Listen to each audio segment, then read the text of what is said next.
for this week. First of all, thank you to our sponsor number one, Aaron Kaslasi, for a refuah shlema for Gracia Bat Misoda and Hadra Bat Esther, his mother-in-law, and for Aliyah for the neshama for Nehemiah Yisrael ben Meir Malka. Daf Yomi is also sponsored this week by Dan Stern in honor of Rabbi and Rebbitzin Avraham and Rachel Giselson. And today's sponsor is Josh and Chana Bernstein, Bizchus a refuah shlema for Ephraim ben Shifra. We are going to start... And the cookies. And the cookies are also here, sponsored by... Mr. Moshe Feder. Mr. Moshe Feder, a fan of our Daf Yomi from down south, and we appreciate the cookies. Delicious when dipped in coffee. And we are on the bottom last line. Daf Yud Zayin Amud Aleph, the very last line, is where we rush to get to Amud Beis, but we'll start with this last line. Number of Yehuda Amarav. Rav Yehuda said in Rav, Ein Moshivim B'Sanhedrin El Mishi Yodeh L'Taheres HaSheretz Min HaTorah.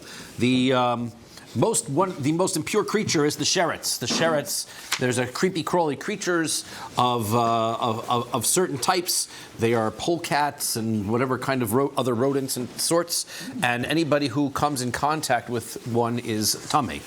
So these are the creatures of the definition of transference of tuma, and the level of mental gymnastics that one has to be capable of in order to be a member of the Sanhedrin is that you have to be capable of proving using didactic reasoning that a sheretz is tahor, despite the fact that the Torah specifically says that it is tamei. So, not that should be the halacha, but it's just that you should have that level of reasoning skill. And Amar Rav said, Ani Adon v'atarenu, I can do it. And he's going to show us an example of how one can prove such a thing. So he says, Uma nachas shememis umar betuma. So tohor. Look, if you take a snake can kill. When a snake kills, so that transmits tuma, the dead body, right? Nevertheless, the snake itself is tohor. It's not a sheretz, so the snake itself is tohor. A sheretz she'eno memis umar betuma. If a sheretz doesn't kill and spread tuma, it's not it doesn't have the characteristics of being poisonous. So eno din sheyehi tahor. So for sure, it should also be pure, right? The fact is that if a snake causes death and it's pure, for sure, sheretz that doesn't cause death should be pure. We know that snakes are cursed because of Adam and Eve. Yes, but they're not cursed with impurity, right? They're just cursed with being despised. Is that why the snake is? I think that it was probably picked, in my opinion, the snake was probably picked because of its similarity to these other types of creepy crawly creatures, the lizards and things like that were on the ground and slithering. So therefore, probably that they're similar, but it's just of a species that happens to not be tamei. And it would stand to reason that it also makes sense because Rabbi Akiva, remember, even Rabbi Akiva held that the snake is the most poisonous and dangerous of all the animals that we had listed, lions and bears and all of those. But a snake, that's the one that they consider to be really dangerous. But just touching them is not. And what the sheretz? All depends on the snake. Touching the snake is not. Not a snake, right? Snake, but a sheretz, yes. Yeah. Right. Okay, so now. Velohi, the Gemara comments, it was a nice try, but that is not going to cut it. Because, midi dehava akotz be'alma, take a look at a thorn, just a regular thorn. Now, a thorn can't transmit tumah, that's for sure.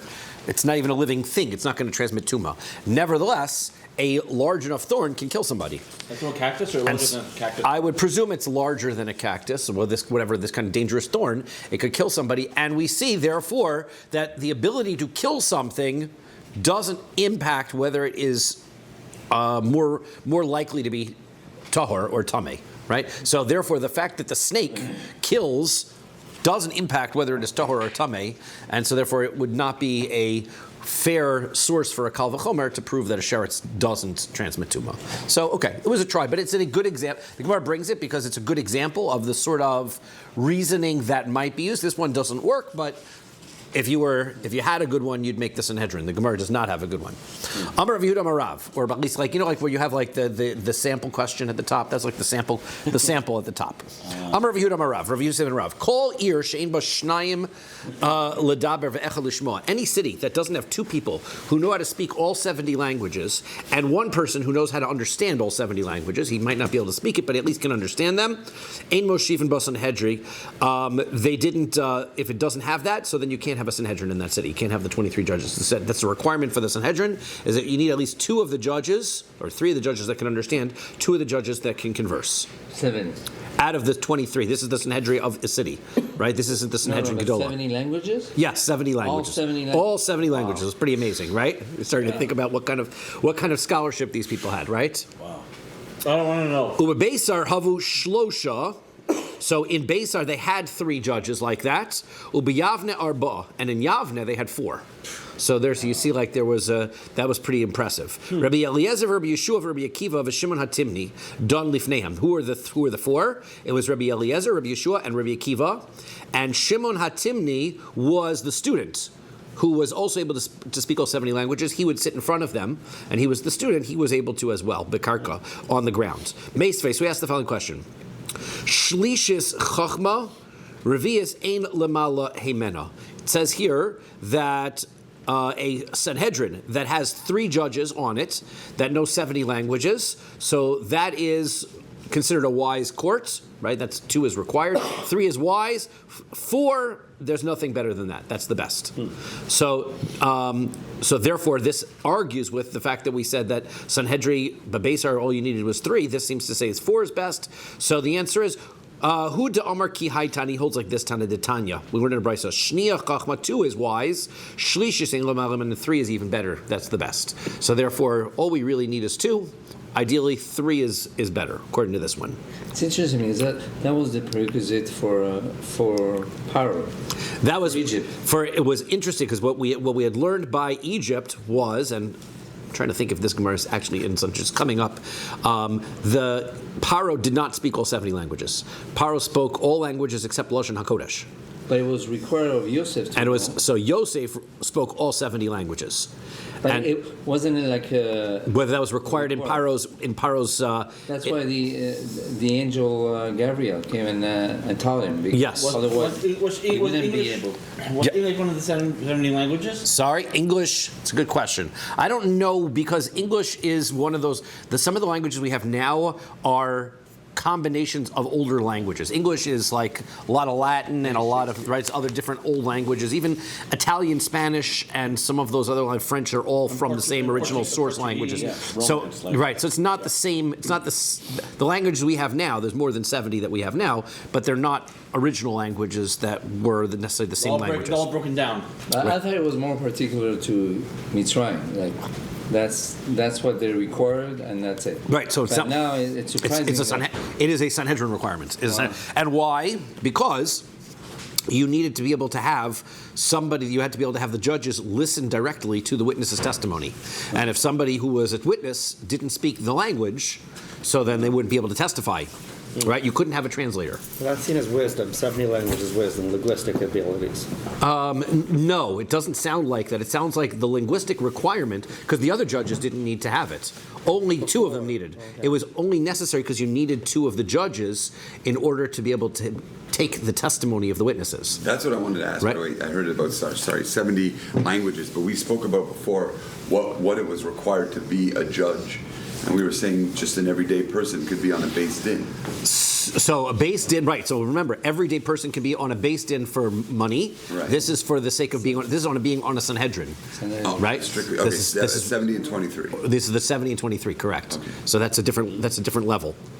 Okay, so L'meidin lifnei chachamim.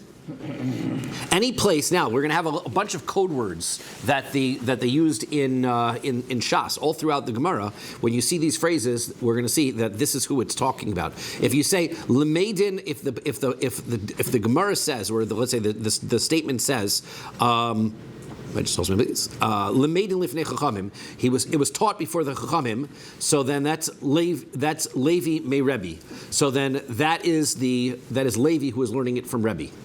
Donei lifnei chachamim, they judged before the chachamim. That's Shimon ben Azai, v'Shimon ben Zoma, v'Chanan HaMitzri, v'Chananya ben Chachnoi, Rav Nachman Bar Yitzchak. So, sorry, that's the next one. So he's Rav Shimon ben Zoma, Chanan HaMitzri, and Chananya ben Chachnoi. Then that refers to these five sages, right? Shimon ben Azai, Shimon ben Zoma, Chanan HaMitzri, and Chananya. 4 sages, right? 4 sages. That's Donei lifnei chachamim. Rav Nachman Bar Yitzchak Masni. Chamisha. Rav Nachman Bar Yitzchak, he was the one who added the 5th one. He said Shimon, Shimon, v'Shimon. Right? It was the three Shimons, Shimon ben Azai, Shimon ben Zoma, and he adds a 3rd Shimon, which was Shimon HaTeimani, who was the one who spoke the 70 languages that we had in the previous, which is why we're bringing this up. Chanan and Chananya. Those are the 5 sages, not just the 4. Rabboseinu Shebabavel. Whenever it says our rabbis in Babylonia, that's Rav and Shmuel. Rabboseinu Sheberetz Yisrael, our rabbis in Eretz Yisrael, that's Rabbi Abba. That's talking about Rabbi Abba. Dainei Gola, the judges of the exile, that's Karna. Daini de Eretz Yisrael, the judges in Eretz Yisrael, that's Rabbi Ami v'Rabbi Asi. Daini de Pumpadisa, the judges in Pumpadisa, that's Rav Papa bar Shmuel. Daini de Narda, the judges in Narda, that's Rav Ada bar Banyume. The Sabe de Surah, the great elder of Surah, that's Rav Huna v'Rav Chisda. Sabe de Pumpadisa, the elders of Pumpadisa, that's Rav Yehuda v'Rav Eina. Charifi de Pumpadisa, the sharp ones of Pumpadisa, that's Efa v'Avimi, Bnei Rechava, who are the sons of Rechava. Amoroi de Pumpadisa, the Amoroim of Pumpadisa, that's Rabba v'Rav Yosef. Amoroi de Nardoi, the Amoroim that were in Nardoi, this was a title given to Rav Chama Nahar Baloi. That's Rav Chama. Sorry, that's Rav Chama. Nahar Baloi Masnu is, so it says the Nahar Baloi. That's the people from Nahar Bol. I think that's the place, Nahar Bol or someplace. Masnu, they taught. That's Rami bar Berebi, and Amri Bey Rav. If they said in the name of the yeshiva of Rav, that's Rav Huna.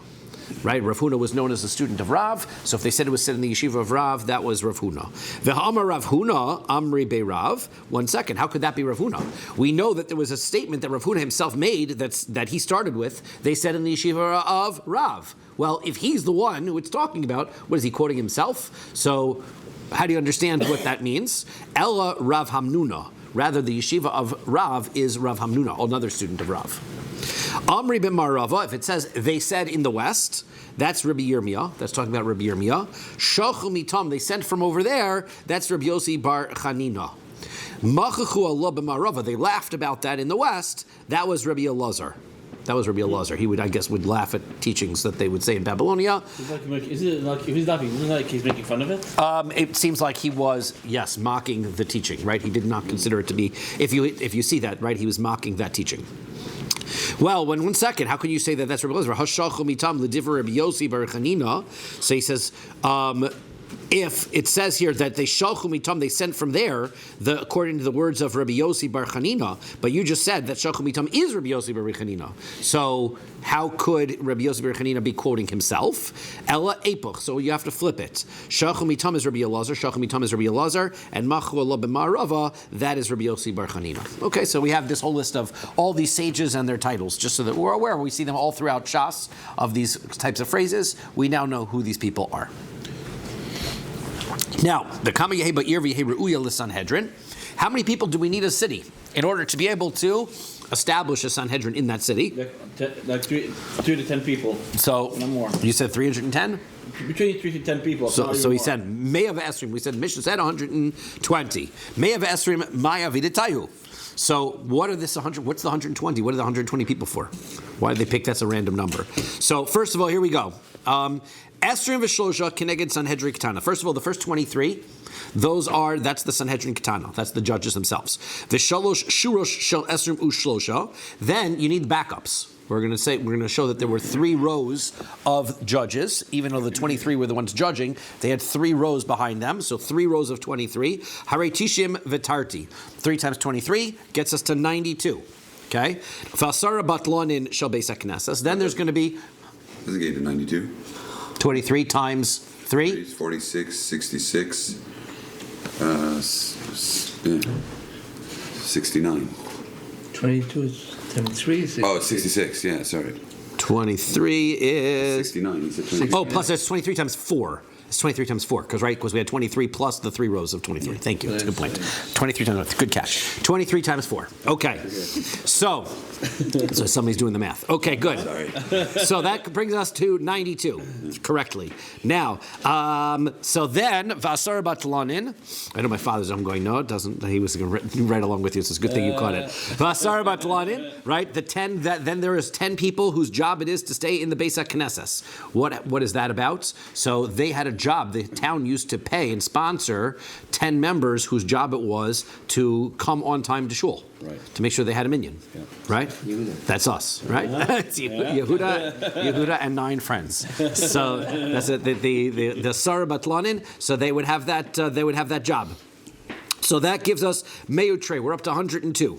Okay. So now we're at 102. Shnei Sofrim. Right. Now we need two scribes for the Beis Din. Ushnei Chazanin. Right? Now you think that means 2 people who are doing the singing. The chazanin are the people who give the lashes in the courts, right? People who are whose job it is I guess they're not the ones who necessarily they give the lashes, but also they do any of the court orders. They serve all the court orders and do all of those kinds of things. Ushnei bali dinin.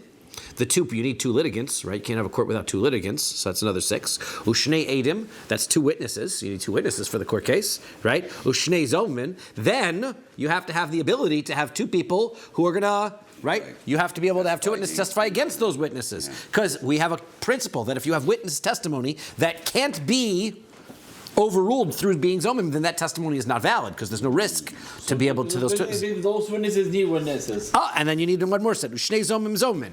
Then you need another set to be above beyond that. Now you don't need more than that because that gave each side the ability to check the other side's witnesses. Hareya meya of Arbeisar. That brings us to 114. Okay, we're at 114 people in the city. Every single person in the city is involved in this case, apparently, right? Right? Except for 10 guys who are at shul davening mincha, right? Vitanya, we learned in the Brisa, kol ir she'ein ba asar. Now, where do we get the other 6? There's another bunch of functions here. Kol ir she'ein ba asar dvarim halalu ein talmid chacham rashai ladur b'socha. Any city that doesn't have these 10 things, a Talmid Chacham can't live in that city. Beis Din, it needs to have a Beis Din. Well, we already took care of that Beis Din that we've already got. Makin v'onshin, right? People who are able to give lashes and punishments. V'kupa shel tzedakah. Now you need a tzedakah collector. You need some people who collected tzedakah. That's nigvis b'shnayim. That means the tzedakah gets collected with 2 people. You can never have the tzedakah unwatched by a second person. So you need 2 people to collect it. Umischalekes b'shlosha. It gets given out with 3 people because that's almost like a court case. You have to be able to determine whether the person is worthy of receiving tzedakah or not. So you need 3 people to be able to give it out. 2 people to collect, 3 people to give it out. Ubeis HaKnesses. Then you need a shul, based on merchatz, in a bathhouse, ubeis hakisei, right? You need a public restroom. Rofe, you need a doctor. Ve'uman, you need a bloodletter. Ve'lavlar, and you need a scribe, right? And umalami tinokos, and a rebbe. So, okay, now, that's a lot of jobs, right? So that's 10 more jobs. Some of them were already included. Rashi says, very interesting, Rashi is the last Rashi on the side over here, that kupa nigvis b'shnaim mischakas b'shlosha. So he says, Tama b'perak behashutfin. It says, the reason is in Baba Basra, that based in Makin v'chovshin, so ha'chavshinan lahu, right, you have based in that can give lashes, and he says that the based in is not just giving lashes, but also being able to put in jail, etc. Now, Rashi explains the second to last line and the last line. Rofe, the uman. Here's the last 6 people: the doctor, the bloodletter, the lavla, the scribe, umalamed. Sorry, I got it on. Sorry, the 5 people. Rashi first of all says the 5 people are taking care of the tzedakah. 2 are doing the collecting. 3 are giving it out. The doctor, the uman, the bloodletter, the lavla, the scribe, and the malamed, and the teacher is chad gavra, is all the same guy. right? The blood letter. That's why Let's see. your teacher takes care of everything else, right? And if you've met the modern teacher and you see that they've got a little extra jobs in the afternoon, that's exactly how it works nowadays, Who's right? the blood letter? What was his job? Yeah. So they used to feel that it was healthy, right? They have in the medieval days they used to have barbershops, so like they used to do this, right? That it was healthy you don't want to have increased blood pressure. So what you do is you'd every once in a while stop by and have a little bit of blood taken out of you. They used to do leeches, right? Sir. But cupping or bloodletting, no, they held that it was very healthy. Yeah, that's right. Yeah. Cupping, but you're not allowed to cut yourself. They did that, yeah. They actually for medical purposes. Right, for medical purposes. Yeah, I know cupping's in English. Yeah. So okay. You're not either. That's right. Now. That's how Rashi learns this. Now, others question. One second. Why is it that you need the Rambam? I believe it is that says, well, you don't need 5 guys for the tzedakah. The 2 guys who collect can be 2 of the 3 guys that give it out, right? So all you need is 3 guys for tzedakah. The last 3 guys, he says, the rofe and the uman, the doctor and the bloodletter are the same guy. Right? Because why can't he be the health professional? The lavlar is the scribe, and the malamed is the other last guy. That makes a little bit more sense to give everybody a certain responsibility in the job, right? Okay? So that's how you get the last 6. So that's how we get up to 120 people in this town, right? They get into one court case, and that's it. Everybody is busy. Otherwise... So, but that's what it means. So you can't have less than 120 people in the city, otherwise you can't have a court case. Okay, Mishum Rabbi Kiva Amar, the name of Rabbi Kiva said, Af mine peira. You need to have different types of healthy food, fruits in the city. Me'ipnei shemini peira me'irin esanayim. Because if you have lots of types of food, it will enlighten the eyes. I guess that was their point, is that you need different foods, nutrients, in order to be able to have people be healthy. So therefore, it would not be a good idea if you were a wise person to move to a town where all they ate was dates. Is that right? why you say perot, which means fruits? Perot means fruits, that's correct. Okay? Now, but also pera means any produce. So it could be grains and all of those kinds of things as well. Next, Me'irin es ha'inai, Reb Nechemia says, Tanya, we learn in a brisa, right? You have to have 230 judges. So why? So Rebbe says, Masayim v'shivim, he said, why 230? He says, because we learned in the Chumash that when Moshe Rabbeinu made people who were in charge of judging, he made the least officers was somebody in charge of 10. So for every 10 people, you would have a judge. So therefore, that would give you 230 people in order to have a judges of 23. Don't forget you're not the next page number. Yeah. Right? Thank you. Yud Ches Amud Aleph. Appreciate that. So now, but on the other hand, Rebbe says it's Masayim V'Shivim V'Shiva, you need 277 judges. And we're going to explain why. Because you need 230, which is Rebbe, which as we just said was Rebbe Nechemiah's position in the Mishnah. Then you're going to need another 47. Why? Because remember that if we had a court case of 23 and you had 11 people convict, 11 people say innocent, and 1 person abstains, now we have a hung beis din. So what do? We add 2 more. And then we go back to work again. If those 2 split, we add 2 more. We keep adding 2 more, until eventually You and other people. we get up to 70. That's the largest we can get to, because that's the size of the Sanhedrin Gadol. So to get from 23 to 70 is 47. So we have to have another 47 people available in order to be able to get up to 230. in order to be able to get up to the 70 that we need for that beis din. Hence, the total number that we need is 277. Wait, they have to have 10, 23 beis dins? Is that what it is? No, 30? they need to have, each member of beis din has to be an officer of 10. Oh, right. Okay. So now, so that is the V'hatanya, we learn in Brisa. Rebbe says, Masayim Shivim Ushmona, that it has to be 278. So how come 270? Low kash is not a problem. Ha Rebbe Yehuda, ha Rabbanan. It makes a difference whether you're Rebbe Yehuda or Rabbanan. What happened before? Rebbe Yehuda said that you need 70 members of Sanhedrin, right? That's Rebbe Yehuda's opinion. And the Rabbanan said you need 71. What difference does that make? Because in order to get from 23 to 70, I'm going to add 47. In order to get from 23 to 71, I get 48, right? So therefore, if I have my 230, I'm either going to add 47 or 48 to this number, and that's going to give me 277 according to one opinion, or 278. And so therefore, when this brisa says that you need 278, that's because Rabbi holds like Rabbi Yehuda that the Sanhedrin is 71. Okay, very good. Tana Rabbanan. These are all good looking?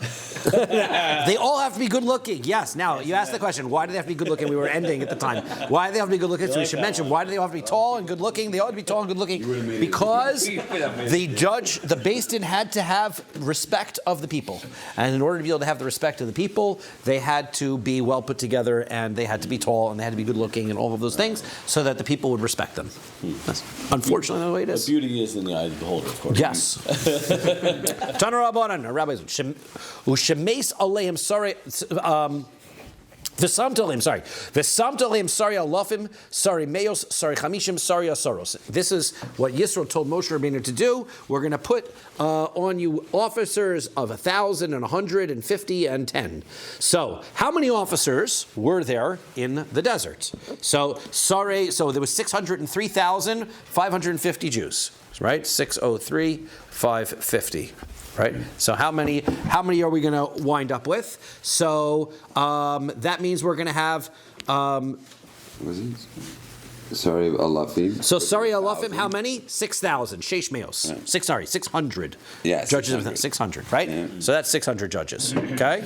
Then we're going to get sorry meos. Sorry meos is sheishas olavim is going to be 6,000. Yeah.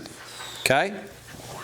Then we're going to have, chamishim is 50. That's shnemasar elef. That's going to be, we're rounding here with 600,000, right? Yeah. We're going to wind up with 12,000 more.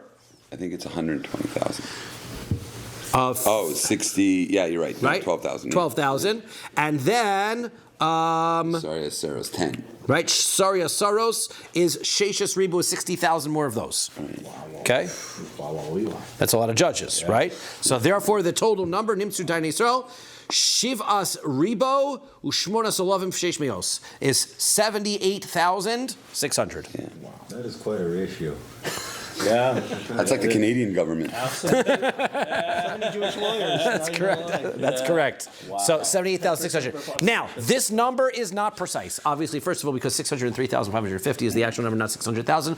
Other reasons why is that if you took these 600 out, right, as judges, so then you're going to deduct 600 from the total that's left. You didn't need, these 600 aren't included as of these people don't need officers, they're not underneath them, they're on top of them. So therefore, once you took 600 out of this number, you only had 599, 400 left, which means you didn't need 6,000 of these, right? You needed fewer. Does that make sense? And as you go down, you're going to wind up with fewer and fewer people. So it is an approximation.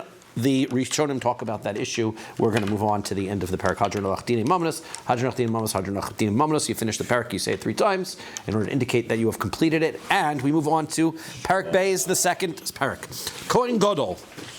We talked about the Sanhedrin, the rules of the courts in the first parak. Now we're going to talk about a Kohen Gadol. Kohen Gadol, Dan, and the king. Kohen Gadol, Dan, Vidon, and Oso. A Kohen Gadol, we judge him. He can be a judge, and we can judge him, right? He can be in a court case. We said that a Sanhedrin can judge him, right? Me'id u'me'idin oso. He can testify, and we can testify about him. Choletz, he can do chalitza. If he has his brother's wife dies, he can do chalitza. V'choltzin leishto, and we can do chalitza for his wife.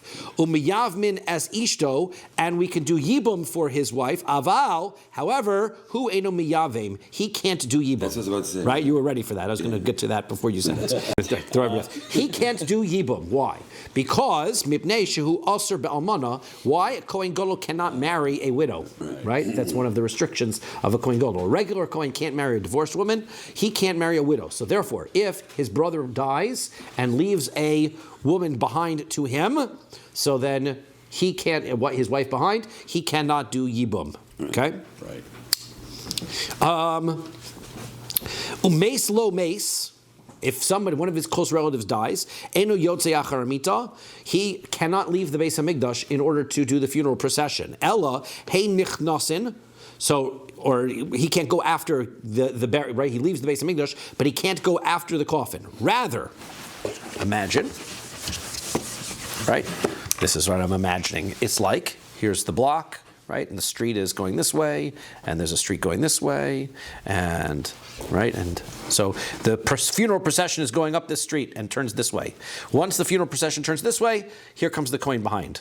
Right? Once the funeral procession comes out here and then turns this way, he can turn this corner and go this way. He stays out of sight behind the procession as each time the funeral procession turns, he can come out and follow behind it. But he doesn't... Every time, if you go close to the coffin, no matter how far he is from behind, would he be tummy? No. Since it's outdoors, he's not tummy, right? Tuma only comes if you touch or you're under the same roof, right? So if he's outdoors, it's not going to transfer tuma. Nevertheless, this is a rabbinic precaution because if he sees the coffin of a close relative, he may get very overzealous and then go running towards the coffin. So we want to prevent that. So we keep him from seeing the coffin. That's the idea. He stays out of visual contact. Okay, right?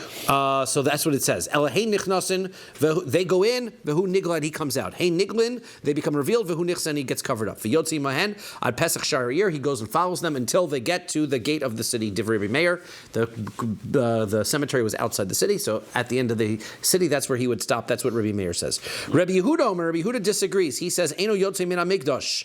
He never even leaves the Beis Hamikdash. Once he becomes an onain. Onain is the word for somebody who has a relative who dies before they're buried, but after they're buried, they become a mourner, an ovel. But before they're buried, they're called an onain.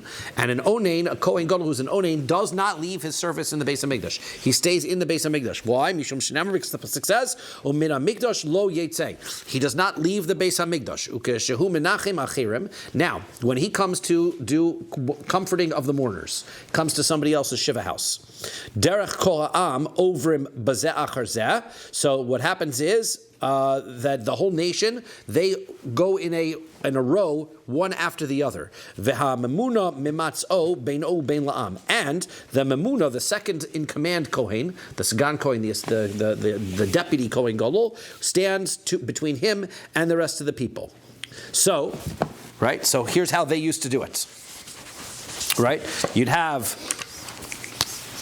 a mourner, right, and he would stand here, and then you'd have all the people who would line up like this, in a line, and they would walk past the mourner, and they would say, Hamakum Yirachem Eschem, and that was the way it would go, right? What the Kohen Gadol would do is they would have the Sagan Kohen, they would have the Kohen Gadol here, and the Sagan to his right. What's a Sagan? Sagan was the assistant, right? The deputy Kohen Gadol, right? We'll explain where he comes from and what's all that about. But this way he had people on either side between him. He had people, one second if I just read that right. Sorry, the Memuna is this guy here. He stays between the Kohen Gadol and the rest of the people. Okay? Keeps his distance. Ukeshehu menachem me'achirim. Let's say the Kohen Gadol is the person who's receiving the comfort. Kol ha'am omrim lo anu kaparascha. The nation says to him, their method of comforting is that they say to him, "We are your atonement." Vehu omer lahen, and he says to them, "Tisbarchu min shemayim." You should be blessed from shemayim, from the heavens. Ukeshemavrin oso. Kol ha'am mesubin al haaretz, right? When they come to visit him, so then everybody else sits on the ground. V'hu mesev al safsal, and he sits on the bench. Normally, the mourners sit on the ground, and everybody else sits on regular chairs. What makes it opposite? What makes it opposite? The fact that he's the Kohen Gadol, right? We're going to show him increased honor, and it is not in the respect. It is not in the respect for the Kohen to be sitting on the ground. So therefore he sits on his regular chair, okay? In an honorable way, and everybody stays below him, right? Tomorrow we'll discuss. Hamelech, when it comes to a king, lo don v'lo don and also. The king can't be part of a court, and he can't be part of a court, and we also don't judge him either. Well, if the king messes up, then there's nothing you can really do, according to this, right? You can't bring him to court. They made the court to him. Would that be possible? He can't judge either, right? So you're not going to bring the court to him, and he can't go to court. Lo me'id velo me'idin. Also, we can't testify about him, and he can't testify about others. Lo choletz velo chotzin leishto. He can't do chalitza. Again, we're going to just mention these laws, and when we're going to discuss when we get to the Gemara. He can't do chalitza, and also. If he dies, his brother can't do chalitza for him either. Why? Because we're going to learn that nobody can marry a widow that was married to the king. That's going to be a prohibition. It's not honorable for somebody who's married to the king to then to go and marry somebody else afterwards. Okay, he also doesn't do chalitza because it is not honorable for him, so he can't do yibum. So if he does yibum, the child is considered to be in the name of his brother. Right? That's beneath the honor of the king to have his child called in the name of his brother. Therefore, he can't do yibum. We have a principle in Yevamos that says if you can't do yibum, you can't do chalitza. The two things go hand in hand. So if you're exempt from yibum, you're exempt from chalitza. So we don't do chalitza, he doesn't do chalitza, and also they don't do chalitza for his wife. Lo miyavim, he can't do yibum. Velo miyavmin leishtam, we also don't do yibum for his wife. Rabbi Yehuda says, he disagrees. Im rasa lachlot o liyavim zachor latov. If he wants to, he can go ahead and do it. He can do yibum or chalitza, right? It's a mitzvah. So therefore, what? It's beneath we're going to see. He's going to talk about whether it's beneath the honor of the king to do a mitzvah. So if he wants to do a mitzvah, he can do a mitzvah. In this situation, who do we hold by? Usually, we follow the chachamim over Rabbi Yehuda. Right? So therefore, we don't do the chalitza. Amru lo, they said to him, Ein shomin lo, vein nosin almanaso. He says, we don't listen to him if he wants to do that, and we don't allow anybody to marry his widow. Rabbi Yehuda says, Nose hamelech almanaso shel melech. A king, right, is allowed to marry and the next king is allowed to marry the widows of the previous king. She came out David. We see that David HaMelech did just that. Shenasa almanaso shel Shaul. He married Shaul HaMelech. When Shaul died, David married his former wives. He also married Bathsheba. He broke the halacha. He married Almana. He married. He's not a Kohen Gadol. Kohen Gadol can't marry an Almana. Talking about the king. Yeah, the king can marry an Almana. Oh, I thought it was beneath. Right? I thought we said it was. We said neither because he can't do yibum. He can't do yibum because it's only yibum because then the child is called on his brother's name. Okay. He can marry a regular almana. Yes, in fact, that's what he's doing. He's marrying all of Shaul's almanos. Because it's another king's wife. Right. Yes, but he can marry an almana. Yes. Right. So why even the specification that he can marry another king's wife if he can marry anybody's? If he can marry any almana, why even make that? Well, because the issue is that the wives can't marry anybody but him. Not that he can't marry, right? The wives can't marry anybody but him, right? Shenemar, as the pasuk says, that nolach as base adonecha, that I'm gonna give to you the house of your master, ves neshei adonecha bechekecha, and the wives of your master together with it. So David HaMelech was gifted the household of Shaul, and Shaul's household included his wives, according to Rabbi Yehuda. We're going to see that it's a subject to argument when we get to the Gemara. I have a question regarding the king and not performing yibum or chalitza. But if the king, let's say his brother passes away and leaves a wife with no child, he has to do, if he doesn't do yibum, then he has to do chalitza, no? If he can't do yibum, so he can't do chalitza, right? The two things go hand in hand. Right? So if it's beneath his honor, he can't do yibum, he can't do chalitza. Now the question is she obligated to, is the issue is that she's obligated to be somebody has yibum or chalitza to, but she doesn't have somebody who can do it, so therefore she's stuck and she can't get married to anybody afterwards? That's possible. She may be stuck now. Right? Because the king can't do yibum or chalitza, but he might be obligated to, but his kavod prohibits it. So she may be stuck and not be able to marry anybody. Wow. Okay, says the Gemara. I'll double check that, but I believe that is the case. So he's not stuck, but she's stuck. So if he is not stuck. He's not stuck, but she's stuck. Correct. Which doesn't seem too. Well, every time you have an aguna, you have that situation, right? Every aguna situation is the same way, right? That's because there is a choice, but here there's no choice. He cannot do yibum. He cannot do chalitza. So that's part of the issue. Right? I was going to say that if somebody halachically cannot do chalitza, then we would say that she's exempt from chalitza and she can marry anybody she wants. Right? Let's say there was no brother. Right? If there's no brother at all, she can marry anybody. So I'm not 100% sure I'm right, but I'm thinking that really, from a halachic perspective, he is obligated to do chalitza. He just can't for a separate reason, which is why I'm thinking. But I'm going to double check it and I'm going to put it on the WhatsApp chat. Rabbi Yehuda says he could, though, right? Rabbi Yehuda says he could. Rabbi Yehuda says he could. Also, if his brother died and he was king and he takes over as king, could he do a chalitza? Then he could, right? Then he could also, right? According to No, because I didn't know if it was the Maisa that was beneath him or if it was the fact that it was his brother's wife that was beneath. Because he said he can marry an almana. Right, you said he can marry an almana. That is true. Chalitza might be the thing that we did say the issue. The issue was the chalitza is disrespectful to the king, right? And yibum is as well. 1 second. Let's see if we can see it here quickly. He says Lamed Hey. It's a Rashi Lahalan. We're going to see it in Rashi later on. So let's hold on. Hopefully we'll talk about Yibum and Chalitza and things later on in the Gemara. Cool. At the moment, I don't have an answer. But says the Gemara.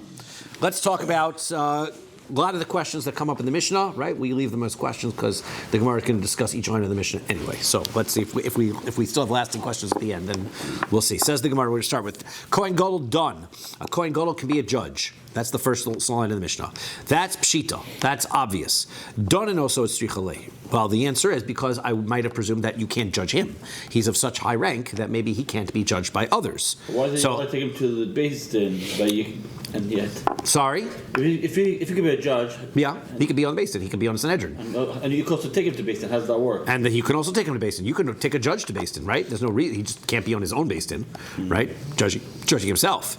So hanami pshita. Obviously, that why should the Kohen Gadol not be able to be judged? So ilo daininon le ihu hechi dayan. If he couldn't be judged, how could he be a judge? V'aksiv, we have a pasuk that says he's kosheshu v'koshu.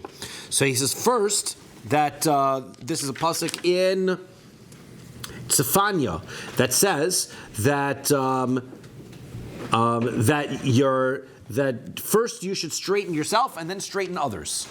Right? That's what the pasuk. He's kosheshu v'koshu. Straighten yourself, become straightened, and then straighten others.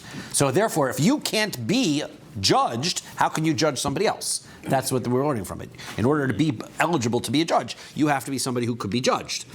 Ella, so rather, Aidi de kaboy lemisne melech lodon v'lodonino. So you're right. It is obvious, right, that the Kohen Gadol can be judged, and it's obvious that he could be a judge.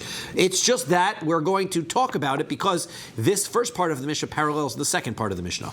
The second part of the Mishnah talks about a king and says that a king can't be judged. So therefore, Tananami Kohen Gadol dan v'donin. Therefore, we just are going to throw in that, by the way, notice as we're going to teach later on that the king, for reasons that we're going to explain, cannot judge or cannot be judged. We're also going to mention that the Kohen Gadol, by the way, can. But wasn't the Kohen Gadol like our king back in the day? No, Kohen Gadol was not a king. He was in charge of the Beis Hamikdash. He was not the king, right? When we got to Hanukkah, then we got a big area of confusion. We're going to discuss that a little bit when the Gemara is coming up. Yes. When Solomon said cut the baby in half, is that judging or not? So that's going to be a great question. Hold on to that point. You'll see in a few pages that question will be answered. Right?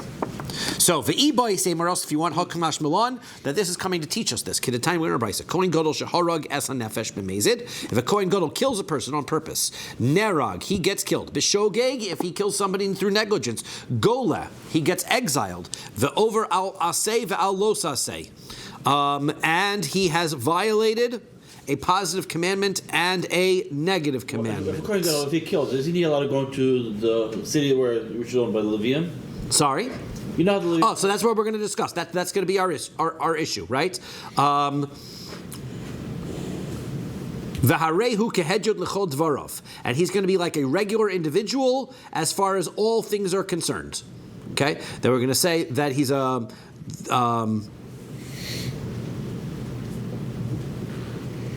So now we're going to explain what's going on here. V'harehu kehedjot l'chol dvarov.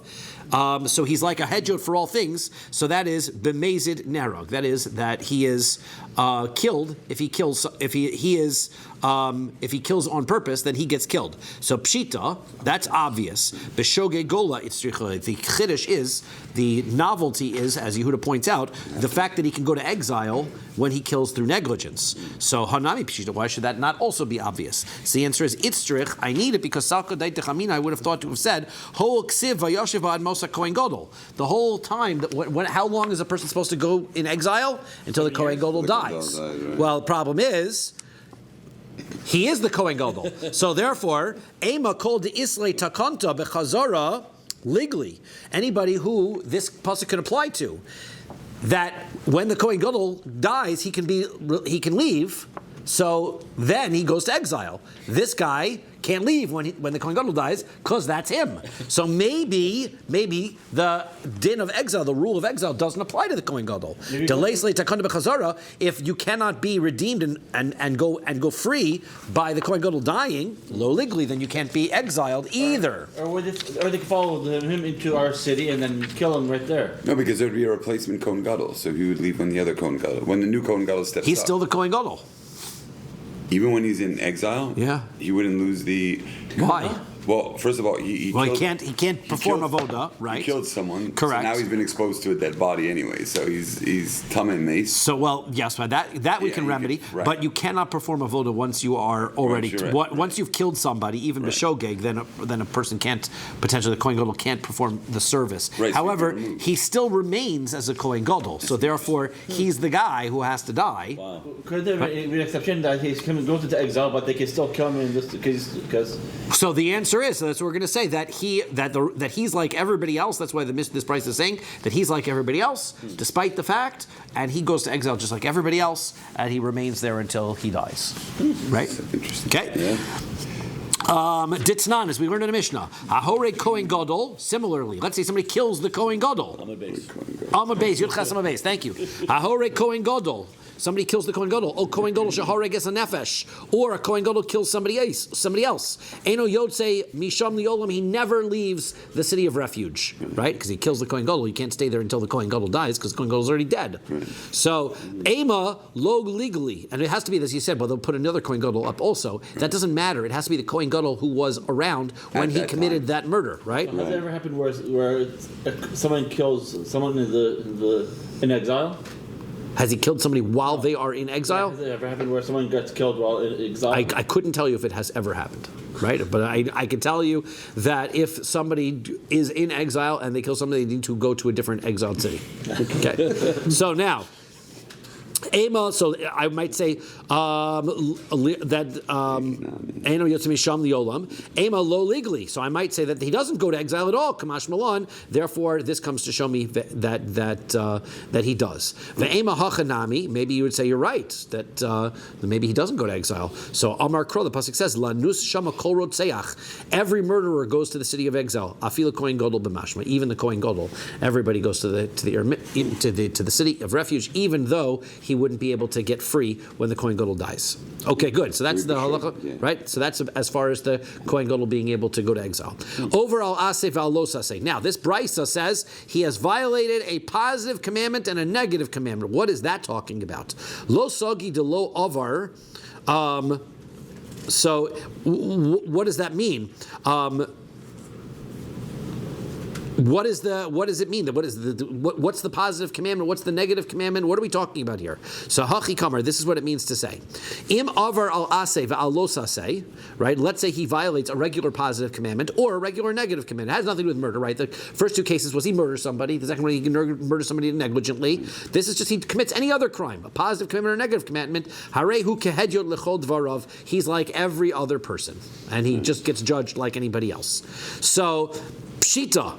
So, and that means that all you need is a basin of 3, right? This is a capital murder cases and things. You need to have the Sanhedrin, that's 71. But if it's just a regular other court case, it's going to be 3. So pshita, that's simple enough. Sako dai dechamina, I would have thought whole of it tanan, since we learned in the Mishnah. Ein donin loas hashevet v'loas navi hasheker v'loas kohen gadol. Our Mishnah from the previous parak, since it says that we don't judge the head of the tribe. We said was the nasi, right? The navi, the sheker, the prophet who is a false prophet, or the kohen gadol.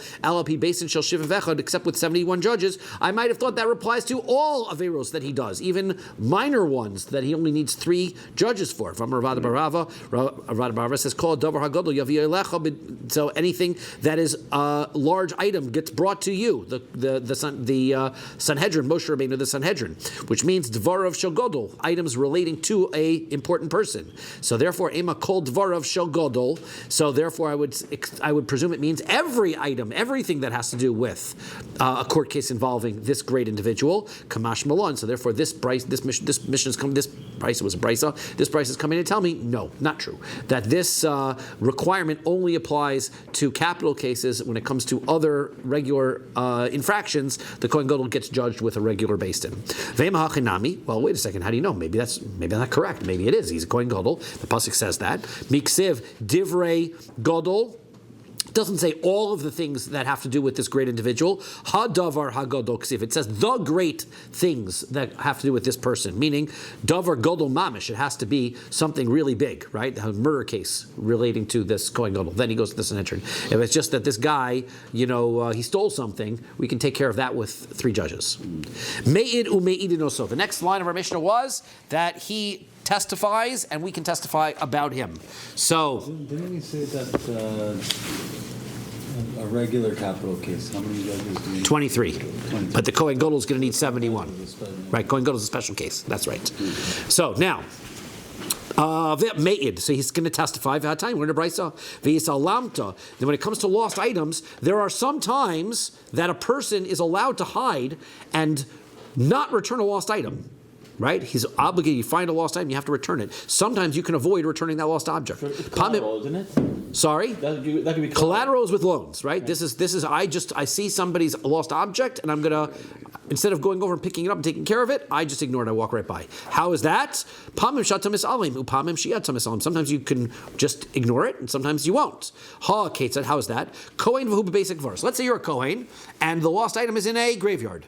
So in order to get it, you've got to violate your problem. You have to go into a graveyard. Is it a public area or is it a private area? A graveyard is irrelevant. It is illegal for a Kohen to go into that graveyard area unless there's a large amount of space, right, between the graves that he can walk between, right? But this is a graveyard, so he doesn't go in. Zakin ve'enu lifnei kivodo. He's an elderly person, and the thing that he has to take care of is not honorable for him to take care of. Or that he is somebody who has a job that taking care of this item is going to be worth less than what he would normally make during his, right? He's a lawyer and he gets paid $200 an hour, and this object is a $5 bill. Right? So therefore, he doesn't have to give up his $200 an hour job in order to be able to help somebody with the $5. It's not worth his time. It's not worth the time. Right. So therefore, the pasuk says that sometimes there are circumstances where you can avoid. You don't have to be aggressive and take care of that lost object. You just don't pick it up. Once you pick it up, then you're obligated to take care of it. Right. So just don't pick it up. Now, Amar Rav Yosef. Rav Yosef says, Me'id Lamelech. We can testify about the king.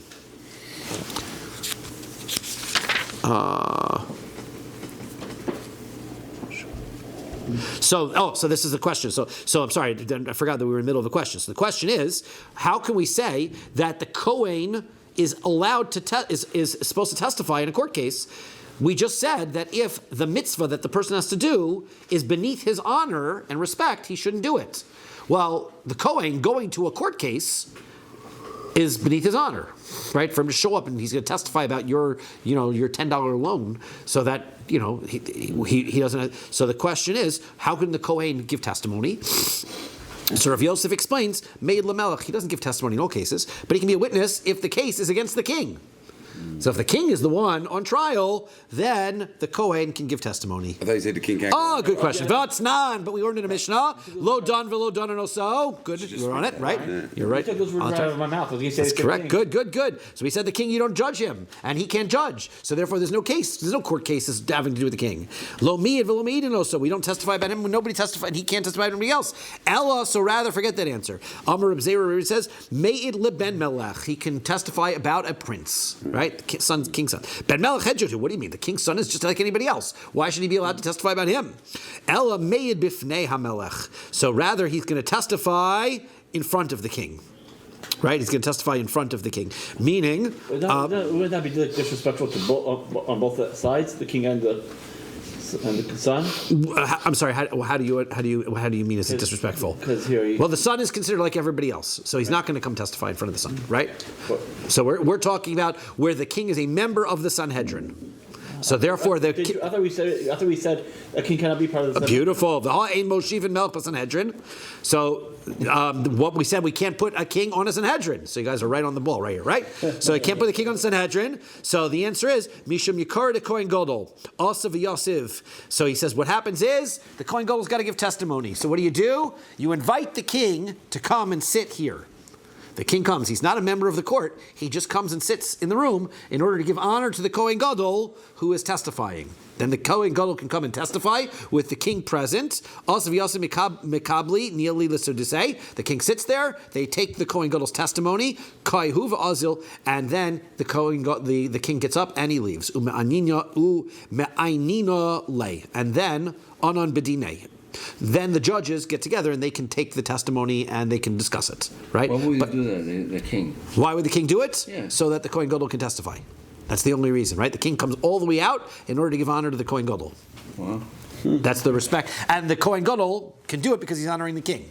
Yeah. So therefore, right, that's the relationship that they sort of have with each other, right? So the king comes out, sits into the Beis Din, right? He's sitting, the Kohen Gadol gets up and gives the testimony, and then the king gets up and leaves. So it must be dishonorable for either of them to be part of it. Sorry? It's dishonorable for either. It's dishonorable for either to be a part of it until the other one is there, right?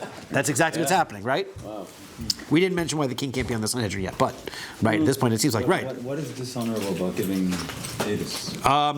So one of the reasons why women don't give edus is because it's a stressful and dishonorable sort of circumstance. If you've been on a witness stand and the judges are sitting there peppering you with a bunch of questions, almost like attacking your credibility, right? That's the judge's responsibility. Did you really see that? Are you sure? What color was this? What was that? What was going on? What time of day was it? Right. The whole point is for them to discredit you, so right?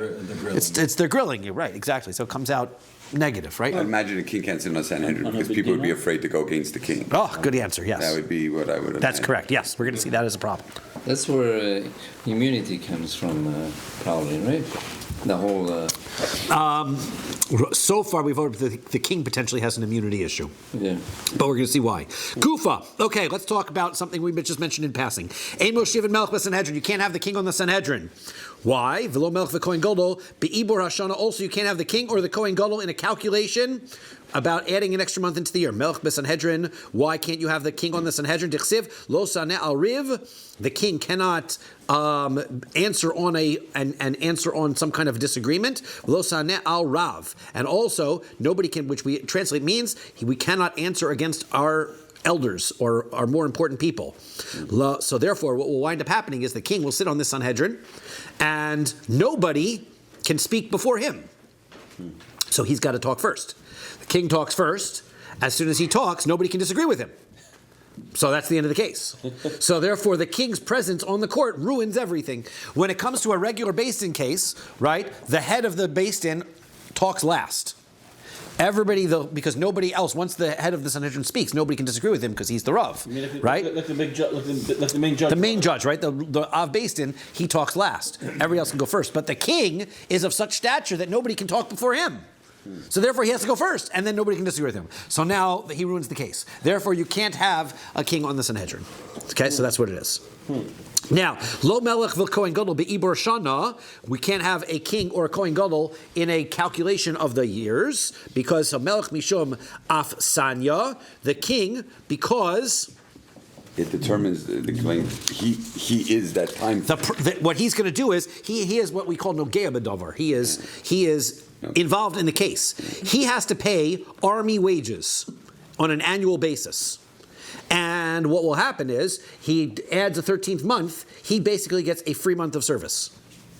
So therefore he's encouraged to add an extra month into the year. The king or the Kohen Gadol? The king, right? He gets it because now he doesn't have to pay for army service, right? Everybody gets the 13th month for free. So therefore the king is going to want to throw an extra month in. So therefore we don't allow him to be involved in calculating the extra month. Kohen Gadol, Mishum Tzina, the Kohen Gadol, even a better reason. Yom Kippur can be really cold. And if you add an extra month, right? So then Yom Kippur is going to come out later, and it'll be really cold. And if you're the Kohen Gadol and you're wearing these 5 linen garments with bare feet, and you're going to the mikvah and you're all wet, it can be very uncomfortable. Kohen Gadol might be tempted to want it to be warm, and therefore he won't add the extra month. Shosa Barsa Yarcha Ozil. Rav Papa says, from here we can see that the temperature goes based on the months of the year, meaning that Cheshvan is always the same temperature. Now that doesn't make much sense because seasons go by the solar year, not the lunar year. But Rav Papa's showing from this that the years are going to go basically that the season, the weather, regardless of the seasons, you're right, the seasons are solar, but the weather itself is controlled by the lunar year. We have a minion already? I think we do. Yeah, so we're going to stop here and we'll pick it up Give it tats tomorrow. Or something like that. Yep. Give it tats.